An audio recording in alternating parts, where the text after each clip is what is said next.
you're gonna disrespect me, I'm not gonna listen to you. So I just left. Hey, welcome back to another video nobody asked for. I'm Sarah, and today I'm going to be doing a story time. I feel like I haven't done one of these in such a long time. So this isn't going to be just any story time. It's going to be a story I couldn't tell until I left the place, because whoo-wee, Zooey Mama, what an experience that was. So without further ado, I'm going to get right into the story. I worked at this particular store, this clothing store, from summer of 2020 all the way to last December. So about a year and a half. Yes, about a year and a half. Wow, I didn't realize I was there for so long. This job wasn't the worst job in the world. You know, it wasn't super hard or anything. It wasn't super crazy, but there were some drawbacks to work there. And one of the drawbacks is, you know, the unprofessionalism from some of my coworkers. Now, one thing that I found very interesting was the fact that there were certain people that I worked with, certain people who were, you know, had higher ranks than me, because there was, you know, sales associates like me, and then there were junior associates or something like that. They were basically like assistant managers, and then like the main manager of the store, the boss, essentially. There was these three tiers, and there were two people who were a part of management who were on their phones constantly. And I honestly thought that was interesting. When I first got there, I was like, oh wow, I really like how lax this environment is. Initially, when I was there, I wouldn't be on my phone at all, because in past jobs, that's the norm. You know, even jobs ahead after that, that's the norm. You can't be on your phone 24/7. But, you know, after working here for a little while, I'd, you know, sneak a text or two, you know, sneak an Instagram. Okay, I would never post on Instagram while I was at work. You know, your girl would be on her phone or whatever, and I would get told to put it away. And I was just baffled and confused and a little bit frustrated, if I was being completely honest, because how come one of the assistant managers can be on their phone the entire time, her entire shift? She would be having full-blown phone conversations in front of customers. She would be sending voice memos. She would be on Instagram, YouTube, sometimes watching shows.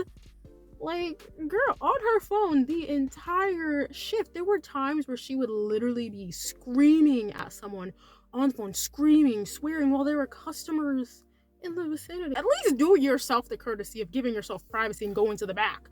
No, she'd be straight up on the floor, swearing, at times crying, or sometimes on, you know, the store phone, taking personal calls. And it's kind of like, you're telling me to get off my phone, but she gets to be on her phone this whole time? I just don't understand. I don't understand the hypocrisy. Also, that manager, the manager who was there when I first started, she was on her phone a lot too. Not as much as this other person. I saw her take personal calls on her own phone as well as the store phone on multiple different occasions, you know. So I just thought it was a very lax environment, but no, it wasn't a relaxed environment. They just went by their own rules. It was really weird, didn't really make any sense, and it definitely wasn't fair. Another drawback to working at this particular store was the fact that some of the people I worked with were real disrespectful. Now, the manager I had initially, she wasn't. She was literally the sweetest person who worked there, or at least one of the sweetest people that worked there. The girlies were very, very, very rude, especially to customers. I'm like, girl, why are you swearing at this customer? I understand your frustration. You have every right to be mad, but let's use some professionalism. Let's not cuss out the customers just because they pissed us off. Do you know where you are? You're at work. Some of them were like, yeah, I will fight a customer if I need to. Y'all are in your 30s, pushing 40. We're not teenagers. We're not in high school. Please grow up. Your prefrontal cortex is already fully come in. It's already fully grown, fully developed. Let's act like it, okay? There was even this one time, it was around the holidays, where one of the assistant managers nearly fought a customer. The customer came in, asked for something, and she said, no, we don't have that. And I'm not gonna lie, she kind of did give him a little bit of attitude. She was like, no. And she was real short about it. And then he called her the B word. And then she was like, I don't even care. And she started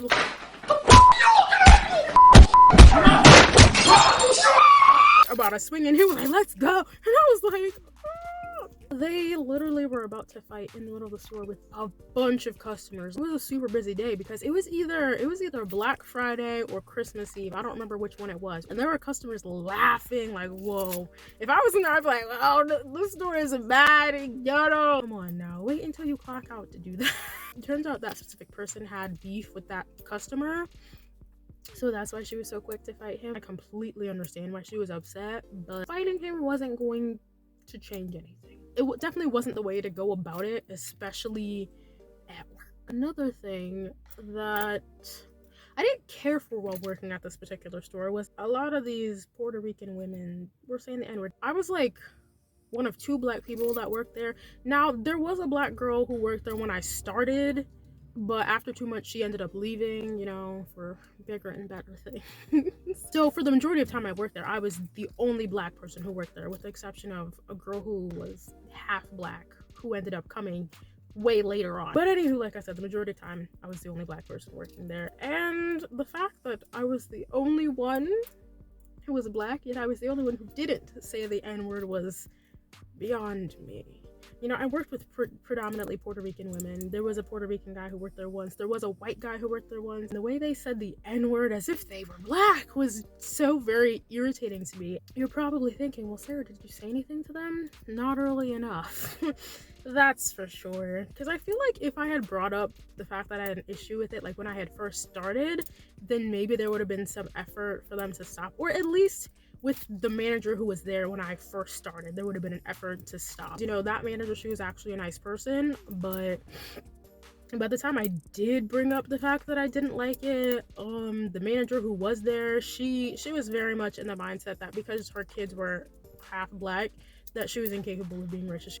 She was one of those non-black people who think because of their proximity to blackness, they're incapable of being racist at any capacity. Yes, you can. They just said the N-word all willy-nilly, and that really bothered me. And when I did eventually bring it up, I was essentially told to mind my own business. Back up! Mind your business, that's all, just mind your business. Literally, I was screamed at and I was told to mind my own business, that they weren't even talking to me, that because they have half black children and incarcerated black boyfriends. Yes, literally somebody said my incarcerated boyfriend is black, so shut up. But now that I have a problem with you saying the N-word, you're suddenly black. It's weird because homegirl who said this in particular wasn't out here thinking about her half black son and her incarcerated black boyfriend when she was microaggressive to a black customer. You know, she wasn't thinking about them when she was microaggressive to that black female customer. She was out here quick to call her a bald-headed B-word. But of course, when I, as a black person, you know, an actual black person, not a person with like 0.02% black in them, a person with 2 black parents, says I have a problem with you as a non-black person saying the N-word, oh, suddenly you're black now. You know, y'all have no problem belittling black people. Y'all have no problem being microaggressive towards black people. But the second a black person says, I don't really like the fact that you say the N-word because y'all aren't black. Y'all are suddenly black. Y'all have never identified as black ever. There was even this guy who didn't speak any Spanish when he worked there, and he didn't speak any English while he was there. He only spoke Spanish. And he ended up saying the N-word too, and it's just like, y'all are getting the people who don't even know English to say the N-word. It's ridiculous. Like, there was even a white guy who was friends with one of them who was saying the N-word. I'm capable of not saying it, then so are you non-black people. Like, I never understood it. You know, especially when they were so quick to look down on black people and so quick with the microaggressive language, you know? But anywho, another thing I really didn't like, and I think this is the thing I disliked the most. Actually, no, the N-word thing was the thing I disliked the most. But this came in very close second. You know, the N-word was up here, this was like here. And another thing I really didn't like was, you know, just the blatant disrespect, you know, belittling, and the shade. They would blatantly talk trash about you, but then act like they're not. It's like, I'm right here. They would talk trash in front of you, like, oh, people are so stupid. But in reality, they're trying to say, Sarah's so stupid. People work so slow. Sarah works so slow. Like, they would say things like that all the time. And honestly, truly, it was so ridiculous. And it's like, how do you expect me not to get offended? Or like, anytime you would make any little mistake that literally everybody makes. You know, we're all human. We're all gonna make mistakes. You make any sort of little mistake, they want to get on you. They want to call you stupid. They want to belittle you. They want to say you can't count. They want to say all these little things, and it's so irritating. There was this one time where this girl counted the drawer, and she was short by a couple of dollars. It was supposed to be a certain amount, and she was short by about $4. And then I counted it because I was the next person on the register because she was about to clock out and leave. Lo and behold, she was short by $4. And then the assistant manager who was closing with me at the time, she counted it and she was like, you guys are so stupid, you guys don't know how to count, da da da da. And it's like, you can be upset that the drawer is short, but to call people stupid and whatnot, like, no. Saying things like that is very disrespectful. And I was getting really irritated by that. I was like, bro, what the heck? Like, why are you being so rude? Why are you being so disrespectful? Like, we both counted it and it came out to the same amount. And then she was like, it's good, even though it literally wasn't good. Like, the only person who doesn't know what they're talking about is you, because we both counted it and it was short. So then, you know, girl clocks out and everything, and it comes time for us to close. And I count the drawer. It is short by $4. Like it was when old girl counted it before. And then she calls up the manager saying, oh, Sarah, the jar is short. And she kept saying throughout this whole time of us closing, she's like, you need to learn how to count. You know, I'm not good at math, but I still try. At least I try. It was so infuriating. I literally, like, she was calling the manager and everything, and I literally had to bring out the book to show her, because we were supposed to write everything down, show her that the girl who had closed before was short, and we had already talked about the fact that she was short. You were too busy being a moody Judy attitudey, calling people stupid, that you didn't realize that it was short, and we were right. I was really irritated and I was very frustrated, and she could tell that I was angry, because later on when she was telling the story, she was like, oh yeah, that was the first time I ever seen Sarah mad. And even though she knew I was mad, she did not apologize for, one, accusing me of doing something I didn't do, because it wasn't my fault that the drawer was short, it was the girl before me. And two, she didn't apologize for basically calling me stupid and saying that I can't count. It was incredibly rude. She's so rude. And even the next day I was mad, and she was like, oh, Sarah's mad. You know that I'm mad and you know why I'm mad, but you still refuse to apologize? That's garbage behavior. I really hated working with her. I really did. Because, like, she would be so rude, and every little mistake you make, she would be like, oh my gosh, and act like it's such a big deal, as if she hasn't made that same mistake before. Belittle you over everything. And the manager, who was her best friend, would act the same way. By this time we had a completely different manager. It wasn't like the really nice manager that I started out with. It was a different person, and that person was best friends with this associate. I'll call the associate Tiffany, and the manager Joanne. So Joanne, the manager, was best friends with Tiffany. When Joanne was still only assistant manager, she was so much more rude than when she was a manager. I don't know, she kind of chilled out a little bit when she became manager, but when she was just an assistant manager, ooh, you would have thought she ran the place the way she acted. All other employees lazy in front of other people. She'd be like, oh, she's so lazy. She called out because she's so lazy. She's so this, she's so that. She needs to get her life together. She would even talk trash about her own niece. Like saying, oh, she's so stupid, she should leave her boyfriend, da da da. It's like, mind you, this woman, Jolene, pushing 40, her niece was 19, and she's out here talking trash about her, saying she's stupid and naive. What a 19-year-old you're talking about? Of course she's gonna be immature, of course she's going to be naive. Like, what?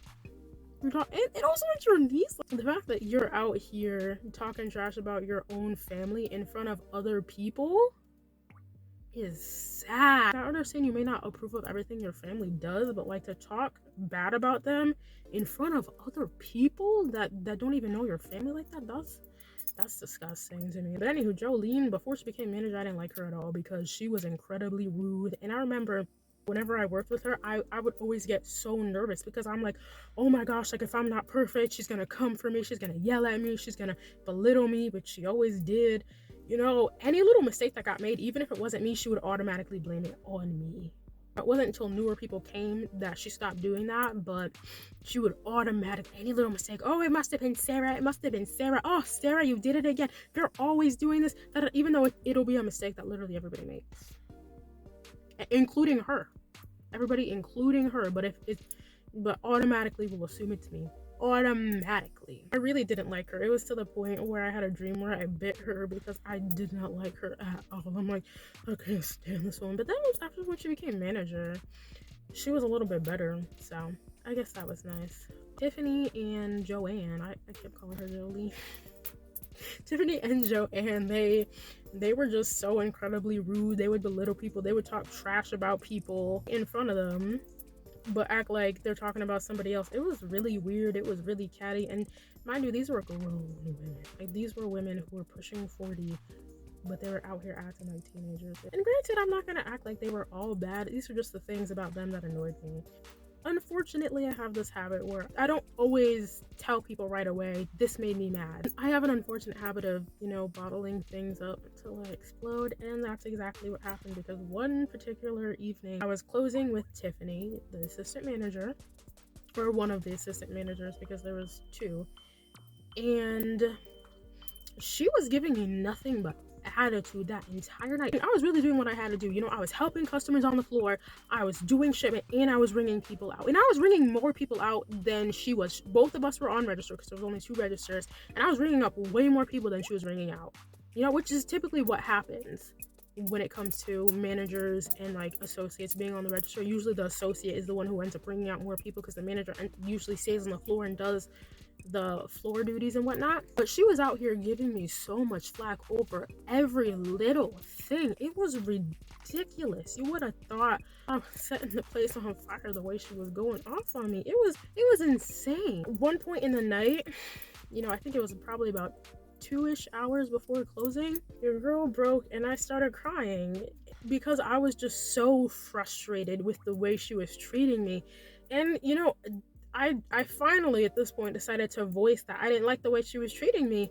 And then she was like, well, I don't have to cry about it. Like, she was literally calling me a crybaby, saying, well, I'm an adult, I don't have to cry about it, da da da da. That's when I snapped, because it's like, you already see that you've upset me so much that I'm crying at work, which wasn't something that was very common. I think there was only one other time I cried at work, and I came into work crying because of something completely unrelated. You see that you've gotten me so upset to the point of tears, and you continue to belittle me. So I just lost it. I snapped on her, and there were customers and everything, and I didn't care because I'm like, I'm over it. I'm over it. I'm over you. I'm over this. I will admit I was very disrespectful, and I was wrong for that. I should not have done that. I should not have called her out of her name. I should not have been disrespectful to her, especially in front of customers. But the thing is, like, the customers, they were more concerned about me because I was crying. Like, as soon as I started crying, the 3 customers that I was ringing out, they were like, oh my gosh, are you okay? Are you okay? Continuously asking me, even before they left, are you okay? They were concerned. Like, they weren't worried about the fact that I was going off on her. They were more concerned about the fact that she had upset me. And at a certain point, because I started talking to them, and I was like, I'm just so fed up with having to deal with all this, all this unprofessionalism, like all this disrespect, all this belittling. I was just saying this. She was calling her best friend, the main manager. I was asked to leave, which is funny because, I had seen this woman cuss out a customer, but she wasn't asked to leave. But, I get mad at her because she was disrespecting me, and I was asked to leave. But, whatever. I guess it pays to be friends with a manager. And, she was like, count your register and leave. And I was like, no, I'm not counting my register. If you're going to disrespect me, I'm not going to listen to you. So I just left. And she was like, well, I guess you're not working tomorrow. And I was just thinking, well, you don't have that power. But I guess apparently she does, because I didn't end up working that next day, even though I was supposed to. And my hours significantly got cut after that situation. I'll get to that in a second. So after this whole predicament, after, I ended up walking out, without counting my drawer because I was fed up, I didn't end up going back till the following Monday. And it ended up being a mediation session between me, Tiffany, the assistant manager, Joanne, the manager, and then the district manager. It was basically them saying I was in the wrong 100% and they were in the right 100%. Everything I said was refuted. And then when I would say, I don't think this is gonna get resolved because everything I'm saying is being refuted, I was told that I didn't say anything. Tiffany kept shouting in my face, you're not saying anything! You're not saying anything! I'm saying that I didn't like the fact that you're belittling me. I didn't like the fact that you would disrespect me. I didn't like the fact that you would come for my neck over every little thing. I didn't appreciate the attitude. And whenever I would say that, the district manager would come to her defense and say, well, it's just her personality. But of course, the one time I was ever disrespectful, I'm called hostile. The district manager was like, you were being hostile. You were creating a hostile work environment. Like, I will own up to the fact that I shouldn't have done what I'd done, and I was completely disrespectful, and I was 100% out of line. I will admit to that. With that being said, the fact that she didn't want to hold her accountable, she only wanted to hold me accountable, was very telling. Honestly, truly. And I do think that race sort of came into play in this situation. All three of these women were Puerto Rican. So obviously she was going to take their side. Granted, you know, in every situation isn't going to be like this, but in this particular situation, it was like this. She was taking her side because kinfolk. So quick to call me hostile. The one time I step out of line, which I shouldn't have, and I own up to the fact that I shouldn't have done that. She literally cusses out customers, giving them attitudes, and gives us attitudes. When she belittles us, it makes us feel bad. It's just a personality thing. But sweetheart, you need to fix your attitude. It's completely dismissed. And then you expect anything to be resolved when actual concerns are being dismissed. Furthermore, the district manager even went as far as saying, oh, well, maybe your anger's misdirected. Excuse me? Is there something going on at home? Is there something going on at work? Because I had another job outside of that. I'm like, my anger is not misdirected. I know exactly who I'm angry at. And imagine that. And it's the person who's constantly disrespecting me and belittling me. The fact that she was trying to gaslight me and tell me that I wasn't saying anything after I repeatedly told her what was the issue. Like, you're trying to make me out to be crazy. It was ridiculous, and it was a very uncomfortable situation, and I was crying for a good majority of it, because you have these three people who have, you know, some semblance of authority over you, and they're all like, you're wrong. I came in there, and the second the district manager started speaking, I'm like, oh, yep. It's going to be a tag team sort of thing. Also, my issue with them saying the N-word, that was brought up. That's when that was finally brought up. And the district manager, she excused it. She was like, well, they have black family members. Like, I'm like, I don't care. Then the one with the attitude, Miss Tiffany, was screaming in my face, telling me that her incarcerated boyfriend is black. Ah, the ghetto! The ghetto! The fact that she felt the need to mention that her boyfriend was in jail was clearly a manipulation tactic, because she could have said my boyfriend is black and ended it there, but no, she had to make me feel guilty because a black man is in jail, as if that had anything to do with the conversation at hand. Like, sorry to this man, but I don't care that your man's in jail. And that her kid is half black, and telling me that if you knew your history, you would know Puerto Ricans are black. I'm like, having a sprinkle of black in you is not the same thing as having two black parents. Also, her having an incarcerated boyfriend who was black and a half black son did not keep her from being microaggressive to that one customer. It didn't. Not only was she microaggressive to this customer, to this black female customer, but she was laughing about it. She was telling the story, laughing about it, even coming to me, and I wasn't laughing at all. I did not find it funny. I wish I had called her out, but I'm a coward, and I really need to work on my confidence and calling people out when they need to be called out, because I should have called her out in that moment. Because I was very angry when she called that woman, when she called that girl. She wasn't even a woman. This was a young girl, younger than me. She called her bald-headed. This girl wasn't bald at all. Her hair was just short. For anybody who knows anything about, you know, black women hair, our hair shrinks. On top of that, she was insecure about it. You know, she talked to me, like, she was looking in the mirror, she's like, oh, you know, I just did this hairstyle, and I didn't think it would end up being this short, you know, it ended up shrinking and everything, I'm not sure if it looks good. And I was like, yeah, it looks fine, except I'm not about to tell a black woman she looks bad. That's not the type of person I am. I mean, I'll help you out being like, oh yeah, maybe do this or maybe do that, but I'm not gonna say, ooh, you look ugly. Like, no, I'm not that type of person. I do not tear down other black women. That's not who I am. As soon as she got mad at that customer, she was so quick to call her bald-headed, called her a bald-headed B-word, was swearing at her up and down. So quick to be microaggressive towards her. Those women are the main reason why I don't believe in POC solidarity. Because they'll be like, yeah, we'll stand with you, black people. But as soon as you piss them off, they're so very microaggressive to you. So much microaggressive language, so much hostility. After that, things just went completely downhill. They, agreed that they would do better and whatnot, but they acted exactly the same. The district manager even told them, hey, don't talk to the other employees about this, just keep this between us, even though they already had talked about them about it because they were related to the other ones. The manager, her niece, was one of the people working, and then that assistant manager, Tiffany, her niece was the other assistant manager. So obviously they were going to tell them. Also, no retaliation, which didn't happen because after that situation, they got very standoffish to me. Which honestly, that didn't really bother me. I kind of figured that would happen. And then on top of that, my hours got cut significantly. I went from having at least like 15 to 18 hours. I went from having 18 plus hours a week to having 8 at most. And even when I would have that few hours, typically my hours would get cut even further because my manager would text me or call me or something saying, oh, we don't need you today. It happened multiple times. I was getting paid pretty much pocket change at that point. So I'm like, yeah, no, it's not worth staying here anymore. So I just ended up putting in my 2 weeks and saying, yeah, grad school, which was part of the reason. I always always knew I was gonna go back to school, and I always knew when I went back to school I'd probably quit there anyway. But I always planned on staying at least until I started graduate school, which I didn't end up doing. I left before Christmas, and I didn't start graduate school till early last month. So yeah, it was just a convenient excuse.